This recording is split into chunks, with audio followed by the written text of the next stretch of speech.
예전에는 많은 분들이 연예인들의 피부 관리 방법, 몸매 관리 방법 이런 것들을 많이 궁금해 하셨던 것 같아요. 그런데 요즘은 정말 시대가 시대인지라 전문가들의 방법을 좀 궁금해 하시는 분들이 많으시더라고요. 만나는 분들이나 이런 SNS 같은 데서 접하시는 분들이 제 관리 방법을 많이 물어보시거든요. 별거 없지만 저의 뷰티 노하우에 대해서 한번 말씀드릴까 합니다.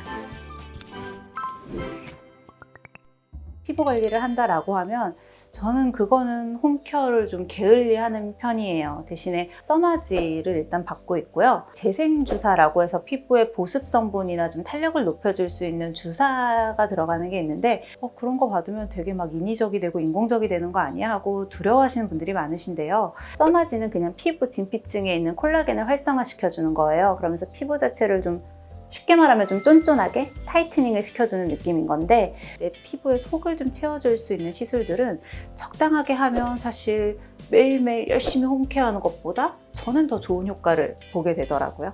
제가 병원에서 진료를 볼 때 이제 피부랑 비만 관련된 진료를 주로 보거든요. 같은 레이저 기계여도 이걸 얼마나 의사가 잘 이해를 하고 어떤 스킬을 가지고 하느냐에 따라서 결과치가 되게 달라지거든요. 환자들의 건강이나 피부를 책임을 져줘야 되기 때문에 말만 듣고 할 수는 없잖아요. 가능한 저는 제가 다 직접 해보고 특히나 이제 이렇게 저렇게 여러 가지 방법을 좀 제 얼굴에 시도하면서 해보는 편이에요. 방송을 할 때 말고 평소에는 메이크업을 잘 하지 않는 편이거든요. 색조보다는 기초에 더 신경을 많이 쓰는데 그 이유가 제가 대학생 때 지루성 피부염이 되게 심했어요.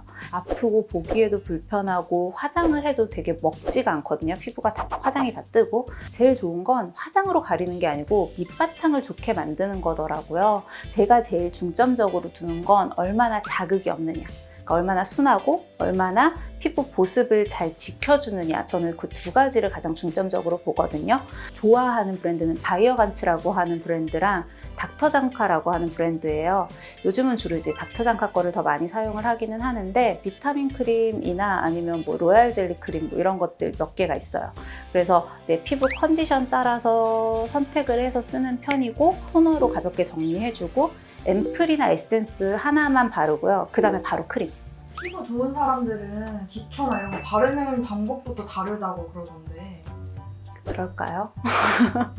저도 뷰티에 관심이 많아서 그런 뷰티 프로 같은 것들을 보기도 하고 제가 나가서 설명을 해드린 적도 있고 하니까 최대한 자극을 주지 말고 눈 같은 경우도 넷째 손가락을 이용해서 눈가는 특히나 살살 발라야 되고 이러는데 솔직히 말하면 저는 그냥 이렇게 찍어서 그냥 이렇게 롤링을 한다거나 손바닥에다가 크림을 조금 던 다음에 오일을 하나 섞어서 그대로 그냥 이렇게 문지르면서 약간 열감 주면서 밀어 올리듯이 바르는 경우도 있어요.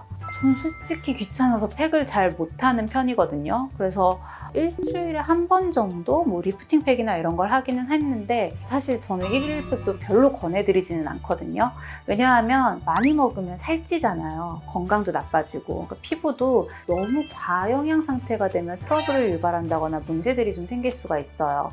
가급적이면 아무리 순한팩도 2, 3일 정도의 간격을 두고 하시는 게 어떨까 싶기는 하고요. 제가 요즘은 이제 운동을 좀 열심히 하다 보니까 운동을 하고 나면 얼굴이 좀 달아오르더라고요. 그래서 알로에 팩을 사서 한 이틀에 한 번, 3일에 한 번쯤 하고 있어요. 피부 건강 같은 경우는 일단 자외선 차단. 자외선이 정말 피부에는 가장 주적이더라고요. 그래서 자외선 차단 가장 신경 쓰고 그 다음으로는 클렌징 신경 쓰는 것 같아요. 대학생 때부터 지금까지 지키는 철칙은 술 먹고 아무리 피곤해도 무조건 화장은 지우고 잔다. 왜냐면 정말 여성분들이 술을 좀 드시는 분들은 저녁에 들어와서 너무 피곤하고 하니까 그냥 안 씻고 주무시는 경우들이 많아요. 근데 그게 피부에 진짜 안 좋거든요. 술을 마시기 시작한 게 대학생 때잖아요. 근데 그때 워낙 피부가 안 좋아서 그런지 그냥 습관적으로 배웠어요. 그래서 심지어 내가 전날 집에 와서가 잘 기억이 안 날 때도 제 얼굴을 보면 얼굴은 늘 깨끗해 있어요. 저는 화장하는 것보다 지우는 게 더 귀찮더라고요. 너무 귀찮죠. 어떻게 하죠, 클렌징? 평소 같은 경우는 화장을 두껍게 하는 편이 아니기 때문에 가볍게 저는 이제 밤 타입 클렌징 밤을 사용을 하는데 그걸로 그냥 눈까지 다 한꺼번에 닦아내고 그 다음에 폼 세안을 하는 편이고요. 촬영을 하거나 방송이 있을 때는 화장을 굉장히 진하게 하거든요. 속눈썹도 붙여야 되고 그래서 그럴 때는 일단은 립이랑 아이 리무버 통해서 포인트 화장 덜어내고 그 다음에 밤 타입 쓰고 마지막에 클렌징. 그래서 보통 그러니까 2단계 아니면 3단계 이렇게 사용을 하는 것 같아요.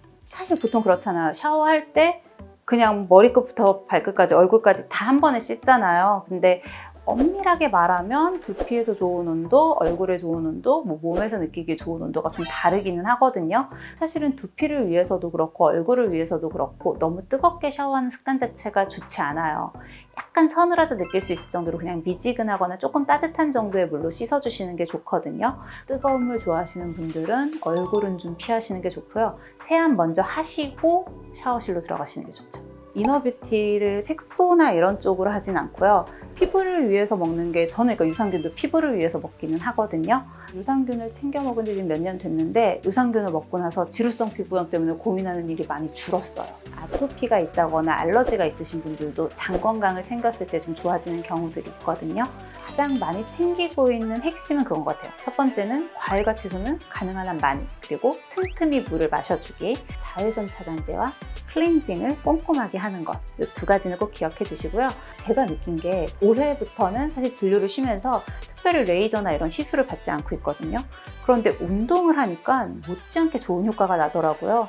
꾸준하게 운동을 하면 피부도 탄력도 좋아지고 좀 더 혈색도 좋아지는 것 같아요. 그래서 이런 세 가지 꼭 기억하셔서 여러분들도 일상에서 좀 적용을 해보시면 좋을 것 같아요. 구독과 좋아요, 알림 설정까지 꼭 눌러주세요.